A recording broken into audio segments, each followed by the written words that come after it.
Shabbat Shalom a todos.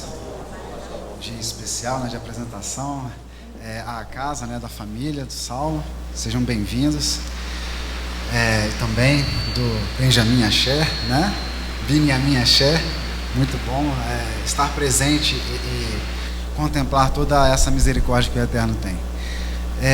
Então, como o Léo já falou, nós estamos na terceira porção, Ler Lerá. Vai por ti, ou também pode ser interpretado como vai para ti, né, que é uma ação que Adonai exige, coloca, né, para Abraão. Vou chamar de Abraão porque na leitura a gente vai ler Abraão, mas depois que a gente reconhece, né, a grandeza do nome Abraão, fica um pouco complicado a gente ficar chamando de Abraão agora no momento da explicação. Estamos na terceira porção do universo, né, de 54 porções e ainda as porções especiais. Então, aqueles que estão se chegando agora a essa compreensão, é tempo ainda, né, de voltar um pouco as páginas ali do livro de Bereshit, né, Gênesis, para compreender os detalhes da criação, né, a porção que foi a primeira porção, a segunda Noé e agora a terceira porção. É interessante fazer todo esse percurso que repetimos ciclo anual após ciclo anual. Nesse momento é interessante a gente situar a porção Ler Lerá, a porção vai por ti, ou vai para ti. Ela é uma porção que define o início da história de Abraão. No sábado passado, à tarde, na oportunidade que nós tivemos de olhar aqui as Escrituras, no comentário rabínico em relação a Abraão, deixa claro que Abraão é o pilar do povo de Israel. É um pilar do povo de Israel, e não apenas, né, para o povo de Israel, mas para toda a humanidade. E assim parece que é uma coisa muito grande, mas a gente consegue perceber nas próprias Escrituras e nessa própria porção como que se sustenta, né, esse comentário.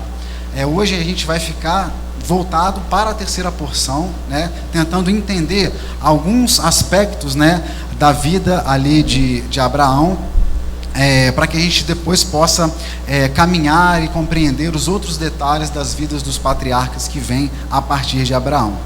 Então, a porção Ler Lerá, ela sendo a terceira porção, ela nos remete à primeira e à segunda, sendo que a primeira porção, ela define a criação de todo o universo. Ela define a necessidade da gente submeter o nosso conhecimento e as nossas capacidades que foram dadas pelo Eterno à supremacia do Eterno sobre todo o universo. Então, o universo ele foi criado a partir do nada, pela vontade do Eterno, e ele foi moldando o universo para que nós pudéssemos chegar até um determinado ponto. O grande ponto da criação é o sexto dia, quando se cria o homem.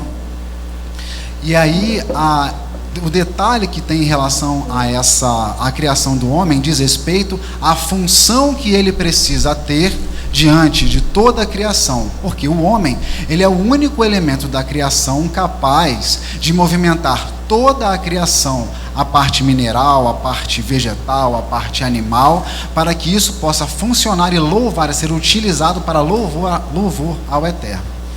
Isso, como a gente já viu em outras oportunidades, está descrito ali no Salmo 95, que é quando o homem ele conclama toda a criação e coloca a criação em ordem para glorificar o nome do Eterno. Só que há o pecado. Na primeira porção também temos a compreensão do pecado, que é o distanciamento do homem em relação à vontade do Eterno. E esse pecado faz com que o homem comece a ter que trabalhar. E esse pecado, ele faz com que o homem desenvolva uma qualidade, porque ele já tem algumas habilidades criadas nele. Por exemplo, o conhecimento. O conhecimento humano, ele não é uma coisa em si ruim, né? Depende sempre de como o homem vai submeter esse conhecimento. E a primeira porção e a segunda porção deixa claro para a gente que o homem precisa submeter esse conhecimento à Torá, à vontade estabelecida pelo Eterno.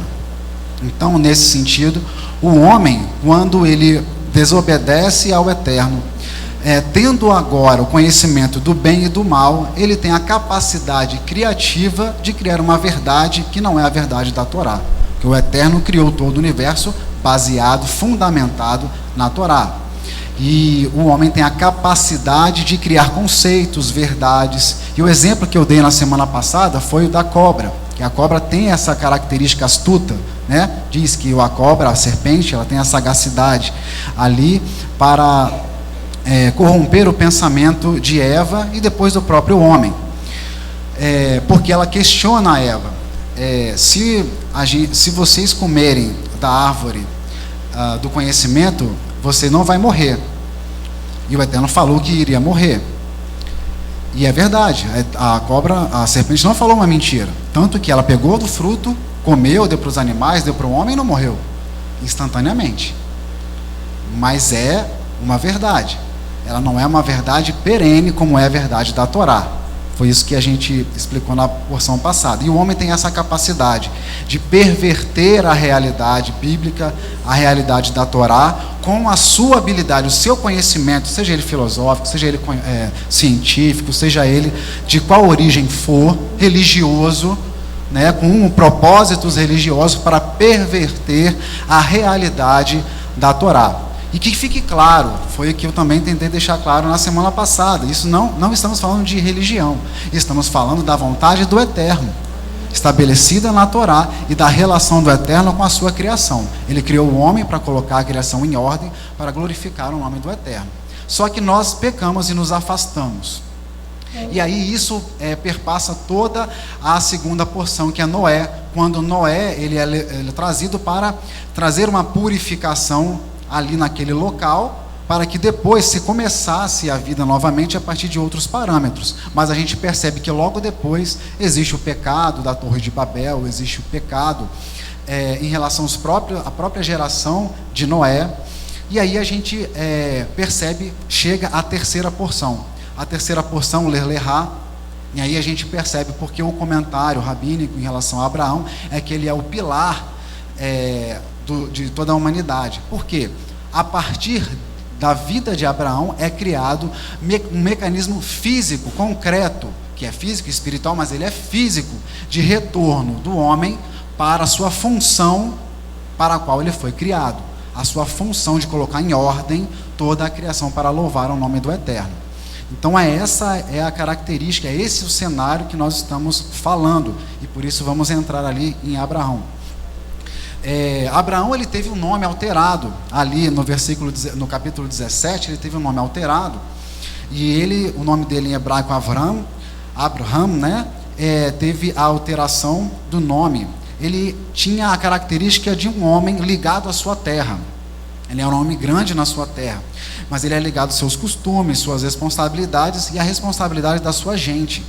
Ele era como se fosse o pai de Harã, a cidade onde ele vivia.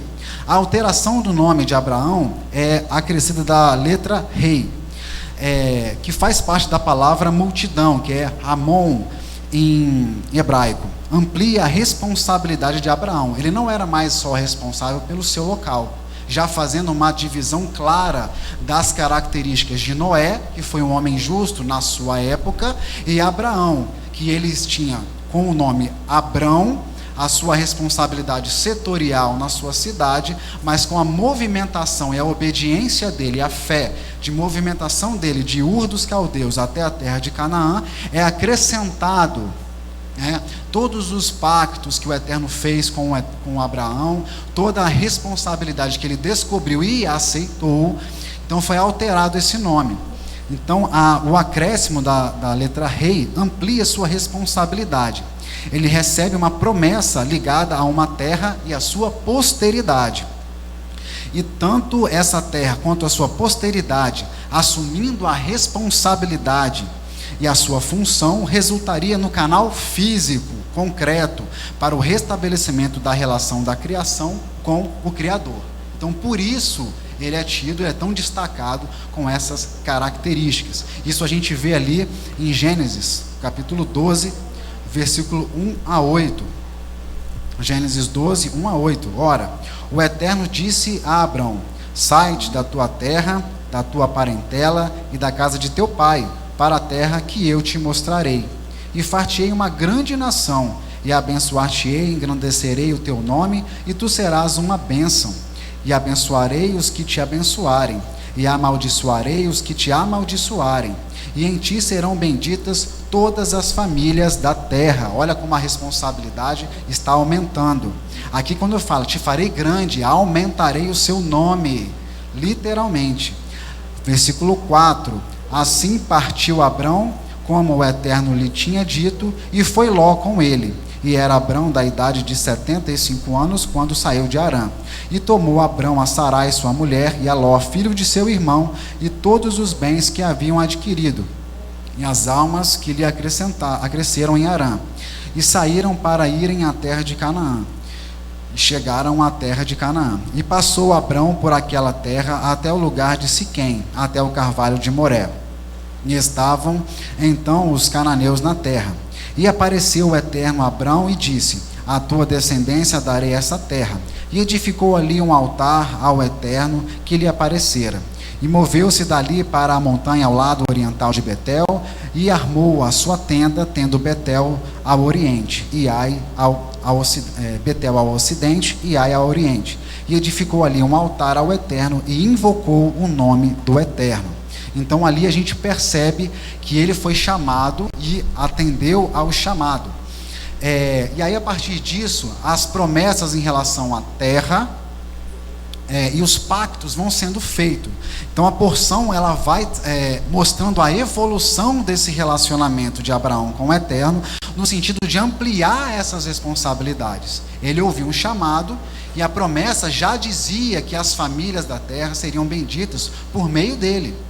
E aí ele foi chamado para visualizar a terra, lá no versículo 7 que a gente acabou de ler. E apareceu o Eterno a Abrão e disse: à tua descendência darei essa terra. E edificou ali um altar.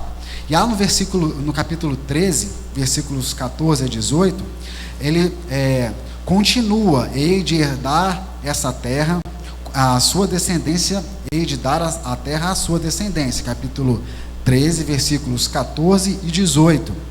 E disse o Eterno a Abrão, depois que Ló se apartou dele: levanta agora os teus olhos e olha, desde o lugar onde estás, para o lado do norte, e do sul, e do oriente, e do ocidente, porque toda essa terra que vês, te hei de dar a ti e a tua descendência para sempre, e farei a tua descendência como o pó da terra, de maneira que se alguém puder contar o pó da terra, também a tua descendência será contada. Levanta-te, percorre essa terra, no seu comprimento e na sua largura, porque a ti a darei. E Abrão mudou as suas tendas e foi e habitou nos carvalhais de Manre, que estão junto a Hebrom, e edificou ali um altar ao Eterno. Ainda nessa temática dos pactos e da ampliação da terra, no capítulo 15, isso se repete. Abrão mas ele faz um questionamento. Ali ele faz um questionamento, mas não era um questionamento no sentido de uma dúvida, que seria um abalo na fé de Abraão. Não é isso. É um questionamento no sentido operacional. Tá, o Senhor disse que vai me dar a terra, e a minha descendência vai tomar posse dessa terra. E aí ele faz um questionamento que é lógico, é operacional. Tipo, como que isso vai acontecer? Lá no capítulo 15, versículos 1 a 3. Depois dessas coisas, veio a palavra ao Eterno Abrão, em visão, dizendo: não temas, Abrão, eu sou o teu escudo e teu grandíssimo galardão. Então disse Abrão: Eterno Elohim, que me hás de dar, pois ando sem filhos, e o mordomo da minha casa é o Damasceno Eliezer. Disse mais Abraão: eis que não me tens dado filhos, e eis que um nascido da minha casa será o meu herdeiro. Então, ali ele estava perguntando, como que vai se concretizar, como é que vai ser físico, como é que isso vai ser verdadeiro aqui, vai se materializar aqui na terra. Por isso ele é um canal físico, ele está chamando. Eu tenho fé, eu acredito. A gente vai ver ainda outras características de Abraão, mas ele tem adesão plena. Ele era um homem íntegro, e ele tem a adesão plena ao Eterno, mas ele estava requerendo do Eterno essa compreensão. Nos versículos 4 e 6, vem a resposta e automaticamente a adesão de Abraão. Eis que veio a palavra do Eterno a ele dizendo: este não será o teu herdeiro, Eliezer não será o teu herdeiro, mas aquele que de tuas entranhas sair, este será o teu herdeiro. E aí é importante que seja de tuas entranhas. Isso aqui a gente vai ligar já com o final da paraxá, que diz respeito ali à questão da circuncisão, e é importante que seja assim. No versículo 5, então o levou fora e disse: olha agora para os céus e conta as estrelas, se as podes contar. E disse-lhe: assim será a tua descendência. E creu ele no Eterno, e imputou-lhe isso por justiça. A adesão que Abraão teve ao Eterno e a promessa que foi feita foi uma justiça que o Eterno teve, uma avaliação de justiça, um ato de justiça, porque ele permaneceu, ele aderiu, não teve dúvidas, e o Eterno reafirmou ali o que foi falado. E no versículo 7, o Eterno apresenta ali as suas credenciais. Disse-lhe mais: eu sou o Eterno que te tirei do Ur dos Caldeus. Eu sou aquele mesmo que disse para você levantar, e você levantou. Ali o Eterno está pedindo: olha para trás e veja que a gente já caminhou. E o Eterno está pedindo: guarda essa experiência como uma coisa importante para continuarmos daqui adiante. E isso são coisas importantes para nós. Nós que já andamos muito, ou alguns que andaram menos, ou que estão iniciando, que já estão há muito tempo caminhando, nós não podemos voltar para trás naquilo que já aprendemos. Nós temos que reter o ensino e andar daquele ponto adiante. E aí Adonai dá as suas credenciais.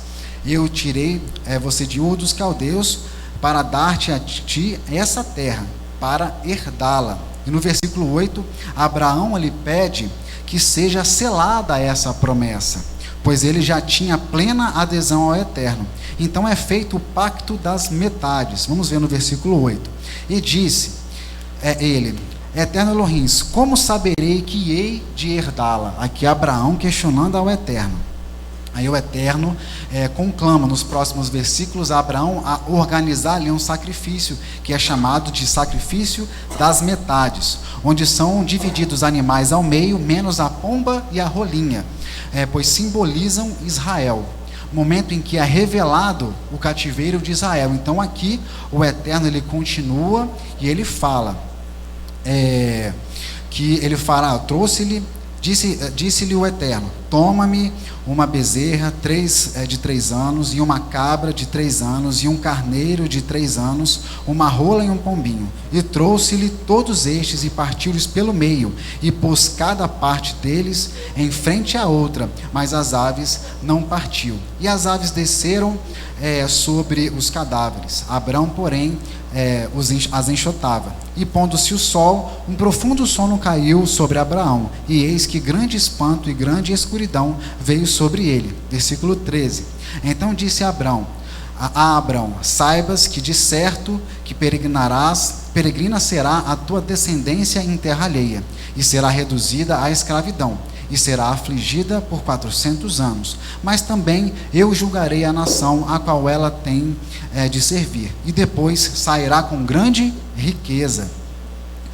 Versículo 15. E tu irás a teus pais em paz, e em boa velhice serás sepultado, e a 4ª geração tornará para cá, porque a medida da injustiça dos amorreus não está ainda cheia. Aqui o Eterno ele faz a promessa de que Abraão herdará a terra, só que a pergunta operacional que Abraão faz, a resposta do Eterno vem mais complexa. Por quê? Abraão, que já era ciente das suas responsabilidades, porque ele já tinha aceitado sobre si que as famílias da terra, a humanidade, seriam abençoadas por meio de suas ações, dos seus atos de justiça. Ali o Eterno diz que essa descendência desceria até ao Egito, seria ali afligida e depois resgatada. E nós sabemos que o símbolo máximo do resgate do povo de Israel do Egito é a característica do Eterno que é mostrada a toda a humanidade. toda a humanidade passa a conhecer o Eterno, Elohim de Israel, por meio da retirada com mão poderosa do povo de Israel do Egito. Então, numa simples pergunta de como seria herdada a terra, o Eterno já envolve todo o ensino em relação a toda a humanidade. E a posse das 10 terras, que são as 10 nações ali da terra de Canaã, que são as nações descendência ali dos filhos de Noé. Então, toda a terra de Israel perfaz as 7 descendências, 7 povos, 7 terras. E 3 outras terras dizem respeito ao milênio, a toda a humanidade, onde tem a capacidade de se aproximar diante do Eterno por meio dos atos de justiça também que foram realizados aqui por Abraão.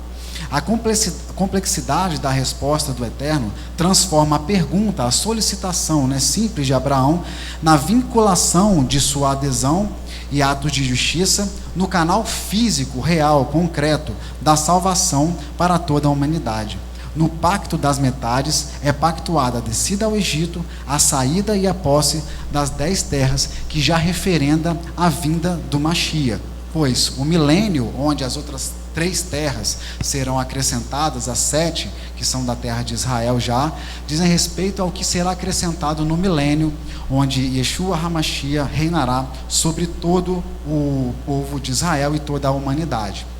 Então, aqui a gente vê como a fé, a adesão de Abraão tem um peso importante e como o relacionamento de Abraão vai evoluindo em relação aos pactos, em relação à posse da terra.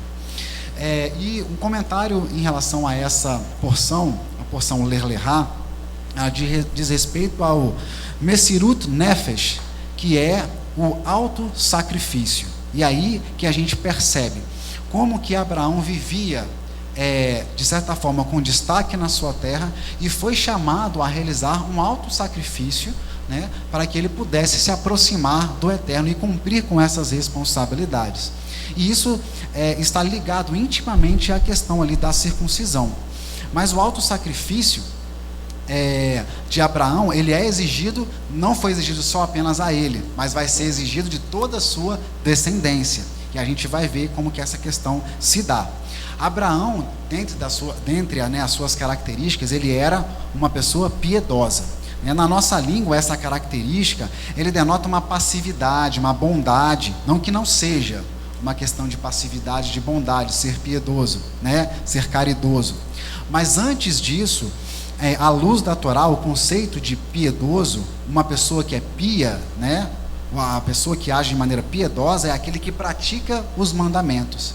E isso é uma das características primordiais ali de Abraão. Ele pratica mandamentos, mesmo sem que houvesse os mandamentos escritos, outorgados, porque ele já tinha isso no seu interior e o relacionamento do Eterno permanecia diante dele para que ele pudesse se desenvolver dessa maneira. Então ele tinha esses caracteres e ele se comportava dessa maneira e aceitava os ensinos e o relacionamento com o Eterno.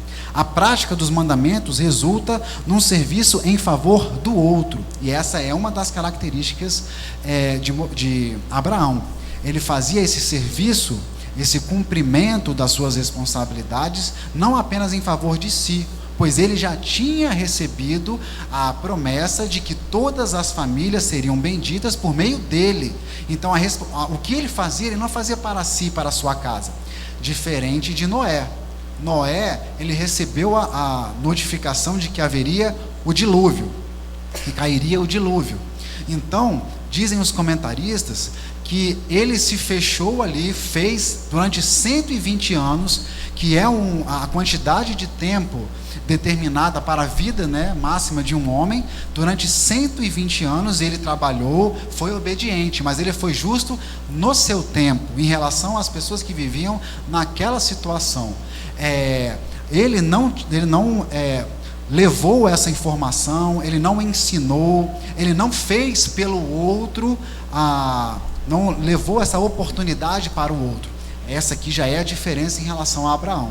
Abraão, ele tinha essa característica de fazer em relação ao outro, como veremos adiante. A vida piedosa de obediência aos mandamentos e cuidado com o próximo traz a ideia de uma vida constante. Então Abraão ele tinha essa característica constante, sem excessos de alegria nem de tristeza. Então hoje o que nós vemos, dentro do nosso meio mesmo, e eu me incluo nessa situação, muitas coisas abalam o nosso relacionamento com o Eterno. O cenário político, o cenário físico, o nosso trabalho, a nossa escola, o nosso relacionamento interpessoal dentro da própria BIT, a maneira como eu penso que as coisas deveriam acontecer, a maneira como as coisas acontecem. Isso rouba a nossa paz de uma maneira muito rápida. E a pessoa que é piedosa, que anda nos mandamentos do Eterno, ela não anda nos mandamentos do Eterno para um benefício próprio. Ela precisa estar firme trabalhando, como o Léo acabou de falar agora, pela manhã mesmo, que é para o trabalho. Essa movimentação toda que o Eterno faz na nossa vida é para que nós continuemos a trabalhar e fazer as ações que Ele requer de nós, porque nós veremos coisas agradáveis, ficaremos felizes, veremos coisas desagradáveis, ficaremos infelizes. Agora, isso não nos dá autorização para entrarmos numa situação de distanciamento, de desmotivação em relação ao serviço. E essa característica o Abraão tem muito claramente. Ele não se deixava abater por conta dessas questões. E um exemplo claro é a situação ali da descida dele para o Egito, né? Em todo o tempo, vemos Abraão invocando o nome do Eterno. Foi ensinado há 2 sábados, ou sábado passado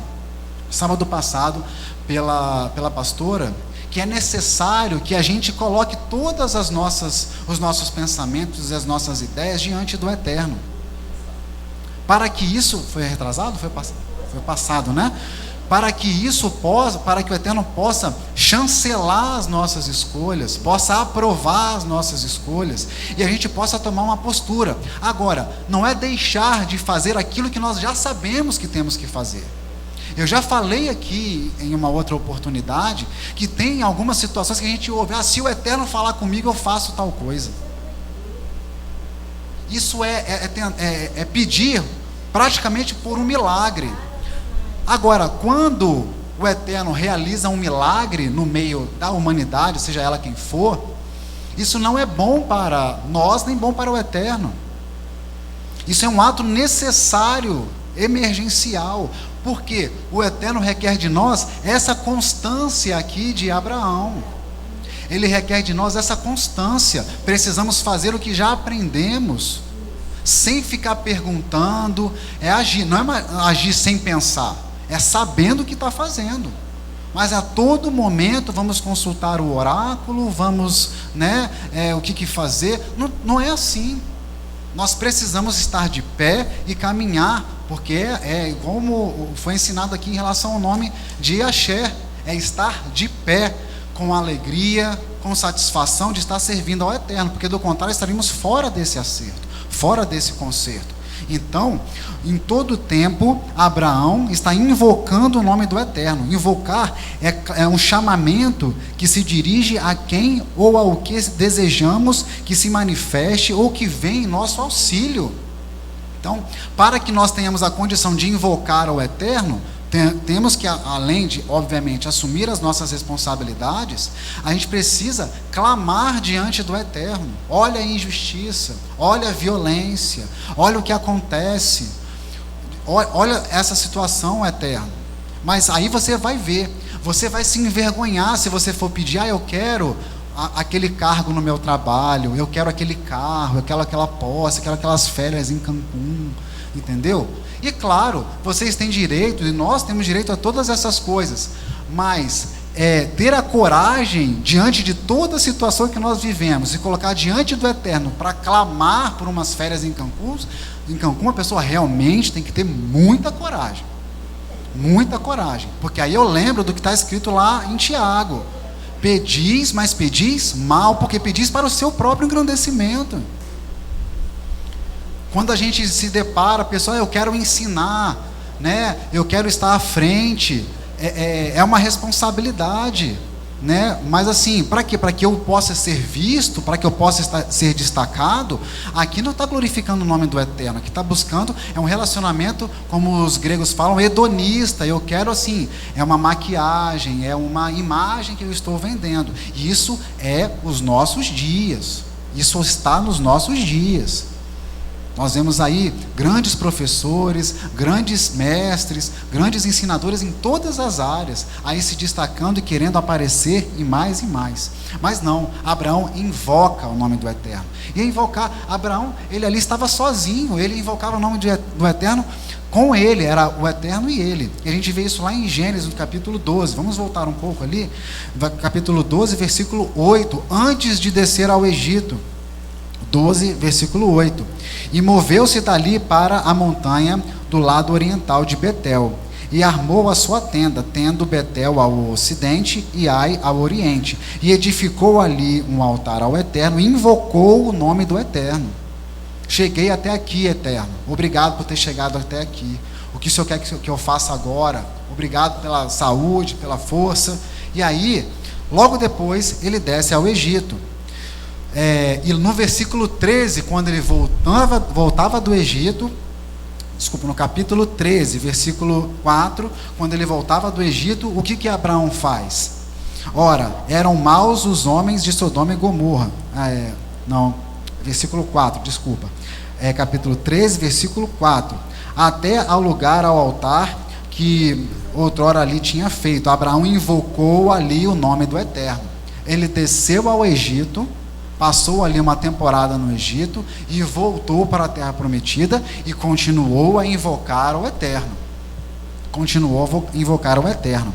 Nesse caso do Egito, o Abraão, desceu ao Egito por conta da fome que existia no local.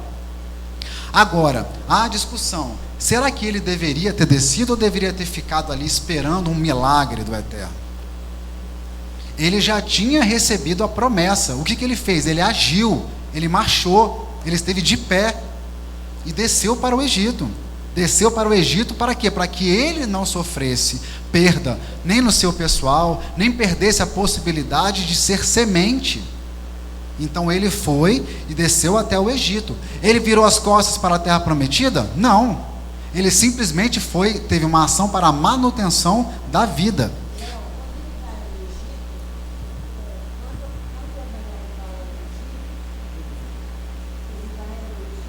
Porque ele vai levar às outras nações a bênção que ele havia recebido, o direito da bênção.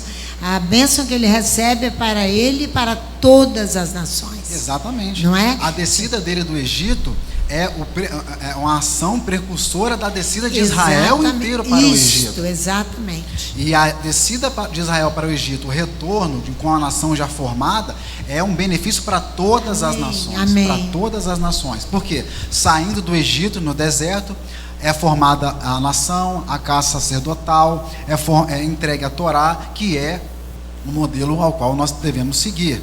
Então, ali, ele precisava de uma ação, e ele agiu, foi até o Egito, entrou e saiu. Ele entrou e saiu, ele não ficou no Egito. Um milagre, esperar um milagre nessa situação é um transtorno, porque o Eterno espera de nós procedimento, não é milagre. Ele vai dar revelação? Vai. Ele vai mostrar o caminho? Vai. Mas ele já deu uma palavra, ele já deu um rei Messias para nós. Ele já tem dado mandamentos, uma série de procedimentos, dia após dia, semana após semana, ano após ano. Agora o fortalecimento do braço da Tzedakah, que é a ação social que ele tem dado para o nosso meio. E por que é essa palavra? Porque muito trabalho. Os próximos ciclos anuais vão ser ciclos de muito trabalho. E nós veremos coisas positivas, veremos coisas negativas, teremos o risco de ser cooptados, por um movimento, mas nós temos que ter o Eterno diante de nós, e invocar o Eterno em todo o tempo. E Abraão, além de ter essa característica de invocar o nome do Eterno, ele também ele estava disposto a fazer o alto sacrifício. Ele saiu da sua zona de conforto. Ele realiza uma ação generosa em relação a Ló, ali no capítulo 13. No capítulo 13, versículo 18, No último versículo diz assim: e Abrão mudou as suas tendas e foi, e habitou nos carvalhais de Manre, que estão juntos ao Hebrom, e edificou ali um altar ao Eterno. Em todo o tempo o relacionamento de Abraão com o Eterno, ele não desmotivava em relação a isso. E no capítulo 14, lá no versículo 14, fica claro ali a situação onde Ló ele é roubado, né? Ele é sequestrado por 4 reis que venceram uma batalha no território onde Ló morava. Versículo 14 até o versículo 24. Ouvindo, pois, Abrão que seu irmão estava preso, armou seus criados nascidos em sua casa, 318, e os perseguiu até Dan, e dividiu-se contra eles de noite, e ele e os seus criados, e os feriu, e os perseguiu até Robá, que fica à esquerda de Damasco, e tornou a trazer todos os seus bens, e tornou a trazer também a Ló, seu irmão, e a seus bens, e também as mulheres e o povo. E o rei de Sodoma saiu ao encontro, até o vale de Savé, que é o vale do rei. Versículo 18. E Malquisedeque veio de Salém, trouxe pão e vinho, e era este sacerdote do Elohim Altíssimo, e abençoou e disse: bendito seja Abrão pelo Elohim Altíssimo e possuidor dos céus e da terra, e bendito seja Elohim Altíssimo, que entregou os teus inimigos nas tuas mãos. E Abraão deu-lhe o dízimo de tudo. E o rei de Sodoma disse a Abrão: dá-me a minhas pessoas e os bens toma para ti. Abraão, porém, disse ao rei de Sodoma: levantei minha mão ao Eterno, ou seja, eu invoquei ao Eterno, o Elohim Altíssimo, o possuidor dos céus e da terra, jurando que desde um fio até a correia de um sapato não tomarei coisa alguma de tudo o que é teu, para que não digas: eu enriqueci a Abrão. Então olha a preocupação do testemunho de Abrão diante dos povos das nações. Eu estou aqui com a chancela de Adonai. Eu estou aqui fazendo um serviço generoso de resgate do meu sobrinho, mas eu tenho a chancela de Adonai. Eu não vou carregar sobre mim a responsabilidade de ser acusado de ter roubado, de ter saqueado, de ter feito algo fora daquilo dos padrões do que o Eterno me mostrou. Salvo tão somente, versículo 24, o que os jovens comeram e a parte que toca aos homens, que comigo foram Aner, Escol e Amanre, estes que tomem a sua parte. Essa situação aqui, ela deixa clara uma das funções primordiais do livro de Bereshit, que é deixar claro que o território de Israel, ele é um território de Israel, que tem uma função diante de toda a humanidade. Então aqui fica Abraão, ele avaliava as suas ações, ele entendeu que se ele agisse com uma mão gananciosa, isso seria ruim para ele e para o estabelecimento da vontade do Eterno, pois ele sabia que carregava essa assinatura de um Elohim justo. E aí nós chegamos ao ponto primordial que o Eterno gostaria de destacar, que eu gostaria de destacar no entendimento que eu tive dessa porção, que diz respeito ao alto sacrifício. Aqui nós já vimos que Abraão, ele abandonou uma vida, ele abandonou um procedimento para ter uma vida de relacionamento, de proximidade com o Eterno. E aqui tem uma relação íntima entre o alto sacrifício e a circuncisão. Nós já estudamos no ciclo passado, pela misericórdia do Eterno, grandemente sobre circuncisão, né? Seja ela da carne, seja ela do coração, a circuncisão espiritual, né? Léo falou exaustivamente sobre isso, abordando Jeremias, um livro do Primeiro Testamento que fala sobre a circuncisão do coração, Romanos, Coríntios, Gálatas, falando abertamente sobre essa situação da circuncisão. É claro que a circuncisão é algo fundamental, importante ao nosso povo, mas é necessário que nós carreguemos essas características espirituais para que isso nos torne perfeitos diante do Eterno.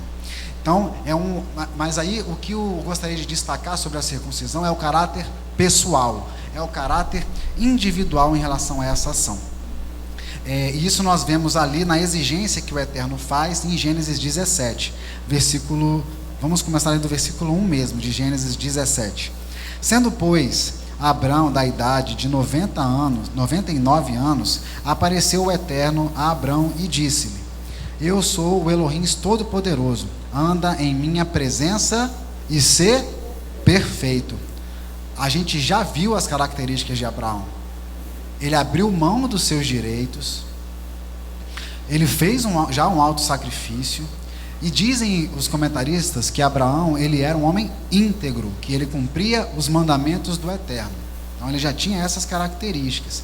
E aí o Eterno está pedindo: seja perfeito, porei a minha aliança entre mim e te multiplicarei grandissimamente. Então caiu Abraão sobre o seu rosto e falou Elohim com ele, dizendo: Quanto a mim, eis a minha aliança contigo, serás o pai de muitas nações, reafirmando aqui o que ele já havia dito.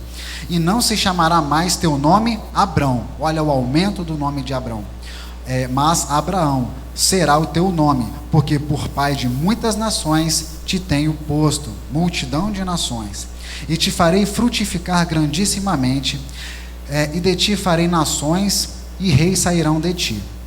E estabelecerei a minha aliança entre mim e ti, e a tua descendência depois de ti, em suas gerações, por aliança perpétua, para te ser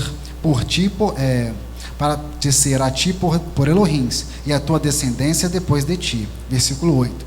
E te darei a ti, a tua descendência depois de ti, a terra de tuas peregrinações, toda a terra de Canaã em perpétua possessão, e ser-lhe-ei o seu Elohims. Ora, se o fundamento principal da característica de Abraão é fazer pelo próximo, é fazer pelo outro, todas as ações que ele estava fazendo não era para si mesmo, então a sua descendência queria herdar a terra, e a própria função da terra era para todas as nações, não era para uma questão específica.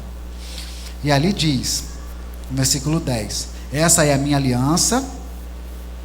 Versículo 9, disse mais Elohim a Abraão: tu, porém, guardarás a minha aliança, tu e a tua descendência depois de ti nas tuas gerações. Essa é a minha aliança que guardareis entre mim e vós, e a tua descendência depois de ti, que todo homem entre vós será circuncidado.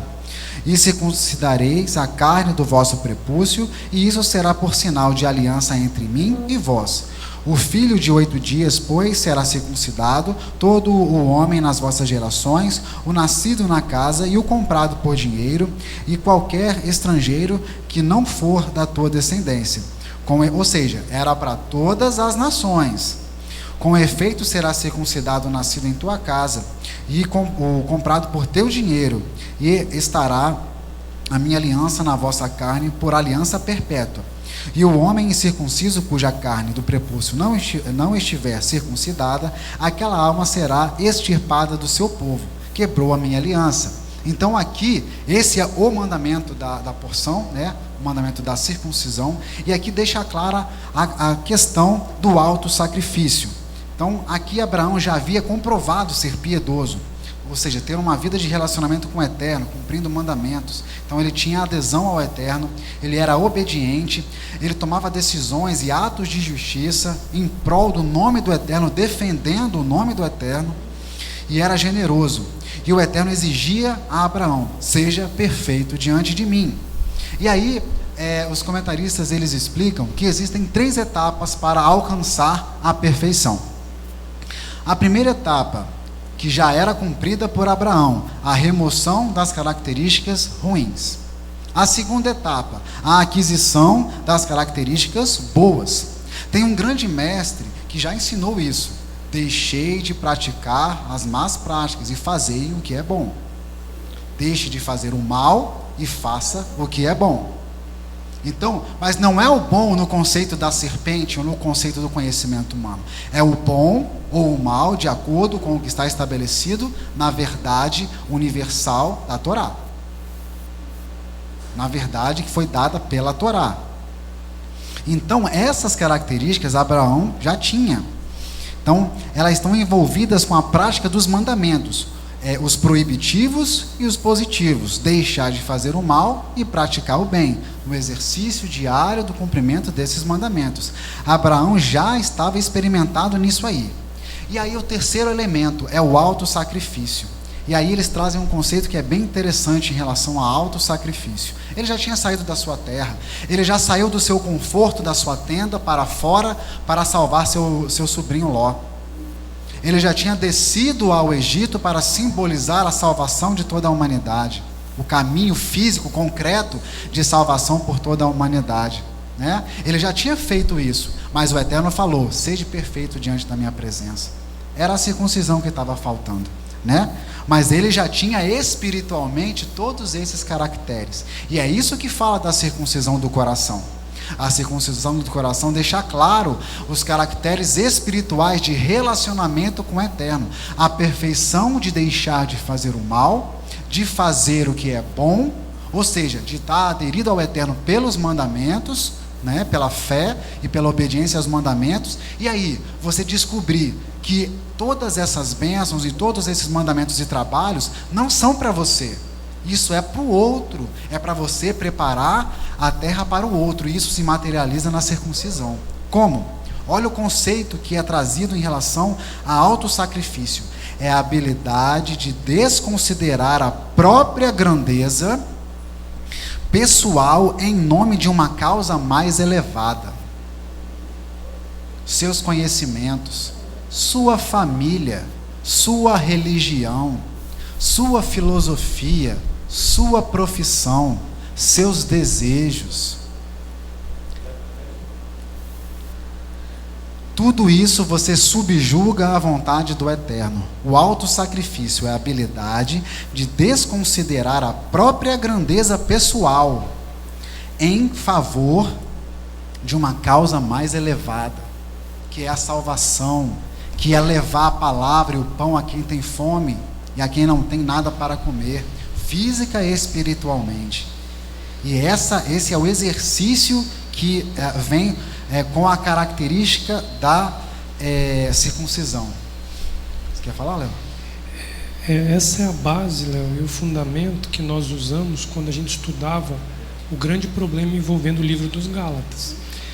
Se nós não compreendermos que Paulo, na envergadura que tinha, Paulo foi um homem experimentado, Léo, nesse mesmo nível do que você está nos mostrando. Não estou comparando Paulo com Abraão, mas eu estou querendo dizer o seguinte: ele já era um homem filosoficamente alto, mas aí ele cai do cavalo e fica cego. Aí ele é recolhido na casa de um estrangeiro, e ali ele ouve a voz de Adonai. Este Paulo, ele se torna um homem altamente elevado na presença de Adonai, porque ele conhece o Messias, ele se permite ser tratado, e ele se anula a tal ponto de descer aos gentios para levar a salvação. Esse que é o ponto que Paulo é confundido, e aí ocorre aquela divisão entre a comunidade do Machia e os fariseus naquele período, porque nenhum dos dois lados compreendeu a necessidade de anulação pessoal. Paulo ali, ele diz: fiz-me judeu para ganhar judeu e grego para ganhar o grego. Ele se anula para ganhar o grego, ele se anula para ganhar o judeu, porque se ele se mantivesse na envergadura, ele não ganhava nenhum dos dois. É nesse ponto de autossacrifício que Paulo carrega sobre ele uma culpa que não é dele, de ter dividido o mundo entre judeus e cristãos, que ele não fez. O que ele cobrou dos judeus ali é que se eles carregavam aquela marca no órgão genital da circuncisão, eles tinham que se anular para que o gentio fosse inserido. Quando os judeus eles se negam a esse autossacrifício, Paulo fala: deixe eles com 3 mandamentos: não desçam aos ídolos, não vão ao sangue e não vão à prostituição. Isso. É nesse ponto que Paulo, se nós não compreendermos isso, nós não vamos compreender o problema de Gálatas, do livro de Atos, que narra aquela divisão no capítulo 15 ali, que o mundo cristão diz que foi a criação da igreja, que não foi nada disso, mas essa é a base que diferencia o entendimento do Segundo Testamento à luz da Torá. Senão... E esse comportamento está em linha com as duas parashot, né? A parashá Noa e a parashá Lelehá. Por quê? Noa ficou fechado na arca. Todo esse conhecimento, toda essa vida, tudo isso que foi dado, toda essa bênção é para o ensino, é para sair para fora. Desculpa a redundância, mas é isso, é para levar para fora toda a bênção, todo o conhecimento. Por isso que a bênção de proteção, bênção de riqueza para você individualmente, isso é pedir tolice. Isso é pedir tolice. Na realidade, você tem que levar esse conhecimento para fora. E essa é a característica principal desse elemento. E sim, eu acho que pode comparar, não comparar em termos do que fez, mas as características em relação ao que Paulo fez ali, o que foi feito com Paulo na realidade, porque não era natural dele, foi feito, ele foi forjado, e Abraão, que já tinha essas características na sua própria natureza. Isso, porque eles são constantes, eles têm momentos de alegria e tristeza, mas eles não se embebedam ali diante do povo. Por quê? Porque eles são constantes. Então, ele traz o símbolo da circuncisão. Abraão possuía já todas essas características espirituais, mas faltava essa marca na carne. E por que era importante a marca na carne?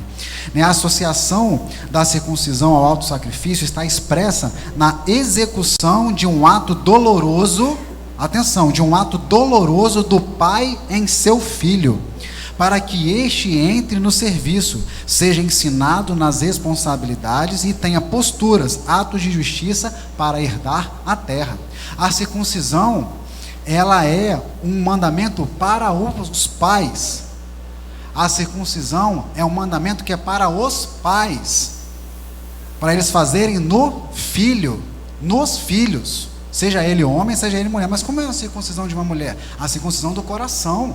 O ensino é necessário, o ensino dos mandamentos para que seja perfeito, os mandamentos positivos, os mandamentos proibitivos, deixar de fazer o mal, fazer o bem, né? E para você chegar à estatura, terceiro degrau do auto-sacrifício, é dentro de casa que se faz isso. E isso não só nas nossas próprias famílias, mas também em relação a Israel, nosso povo Israel e toda a humanidade. Então, o mandamento da circuncisão, ele é um mandamento dos pais para ser executado na carne do filho que ama. É produzir uma dor no filho que ama. Agora, essa dor é para inserir esse filho no pacto. Inserir esse filho criança, bebê, 8 dias, no pacto. No pacto, para quê? Para que ele funcione ali nesse pacto e possa herdar a terra, possa ensinar a outros, para que ele possa aprender os mandamentos, para que ele possa fazer o bem e deixar de fazer o mal, e possa ele, depois lá na frente, ter atos de justiça, que é o auto-sacrifício. Então é uma coisa espiritual que vem antes do corte na carne.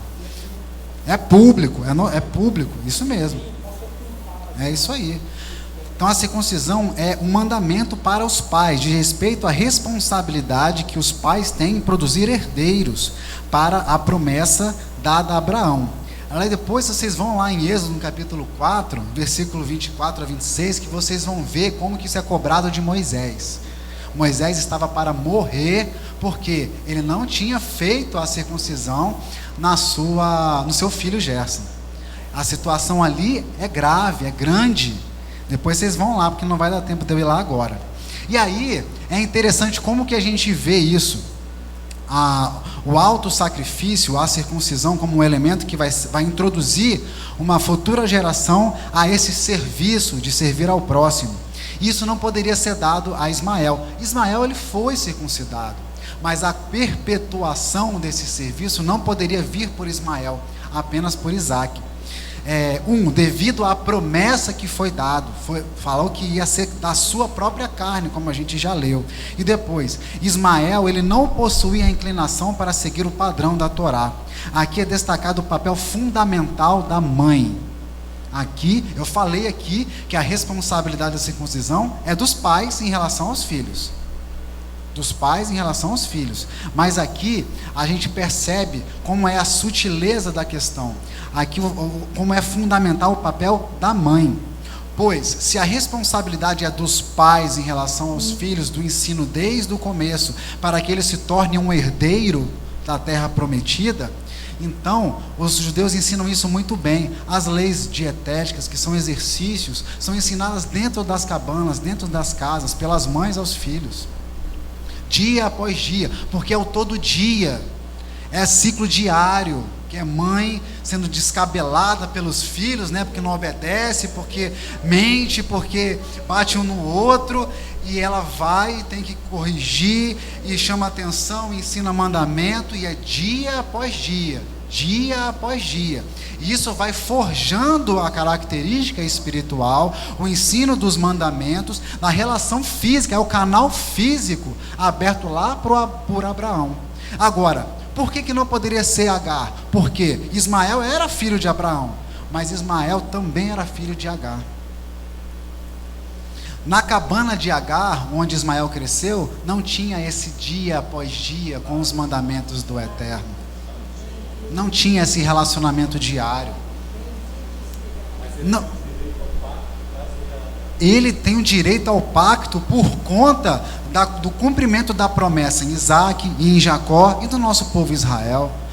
Está aberto o caminho físico e espiritual, mas físico, para a salvação de todos, de todos. Então ele não foi desamparado.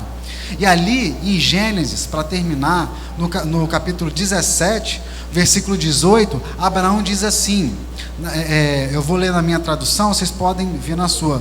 Gênesis 17, 18. Abraão disse a Adonai: se Ismael apenas viver com temor a ti, isso já será o suficiente. Aí o Eterno diz: não. A resposta do Eterno foi negativa: não será suficiente. É necessário o alto sacrifício dos pais, é o alto sacrifício dos pais, seu Abraão e de Sara, para ter ali Isaac, e em Isaac eu vou renovar ali a promessa que eu dei. A retenção do aprendizado ensinar ao filho a renovar a remover, né, as características ruins e adquirir as características boas, e para que ele desconsidere a própria grandeza pessoal em nome de uma causa mais elevada, ou seja, leve o mandamento para aquele que não tem nada preparado para si. Isso é uma coisa que vai vir de casa, que tem a relação do nosso próprio povo Israel com todos os demais povos, onde nós fomos enxertados. E isso, Ismael não tinha essa característica, pois isso é uma questão que vem de casa, que vem do berço, o ensino dos mandamentos. Amém? Eterno, em nome de Yeshua HaMashiach, queremos glorificar ao Teu santo nome pela Sua palavra e pelo Teu Shabbat, Pai. Obrigado por toda a oportunidade que o Senhor tem nos dado para estar diante da Tua presença, em nome de Yeshua HaMashiach. Yevarechecha Adonai veishmerecha, Yair Adonai panavelecha vrihuneka, Issa Adonai panavelecha veiasem lecha shalom, Vishem Yeshua HaMashiach. Que o Eterno os abençoe e os guarde. Que o Eterno faça resplandecer o seu rosto sobre vós e tenha misericórdia de vós. Que o Eterno sobre vós levante o seu rosto e vos dê a paz em nome de Yeshua, o Messias. Amém. Todos estão